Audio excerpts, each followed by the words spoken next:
欢迎大家又回来我的频道。今天给大家分享一款可以有多种吃法的香煎五花肉，做法真的是超级简单。这是一块600克的带皮五花肉，我已经把它清洗干净，并且擦干水分了。然后就把它切片，不要切得太厚，也不要切得太薄。我大概是切成了2到3毫米的样子吧，切得再厚一点问题也不大。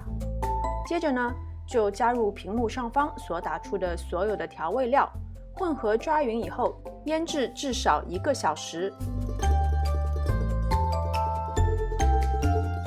我今天想做一个韩式口味的，所以呢就自己调了一个韩式辣椒酱，配方同样已经打在了屏幕上方，只要把它们混合拌匀就可以了。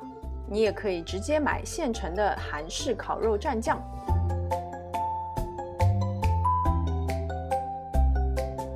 平底锅内烧热适量的食用油，转中火，放入已经腌制好的五花肉，煎至两面金黄微焦就可以出锅了。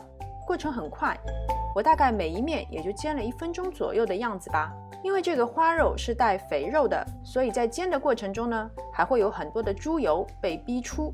这个猪油呢，不用倒掉，我们可以拿来炒菜，非常的香。肉在煎之前已经是调味过的，直接吃也是非常的香，非常的好吃。如果喜欢吃椒盐的，就蘸椒盐粉；如果喜欢吃中式的，甚至可以蘸老干妈。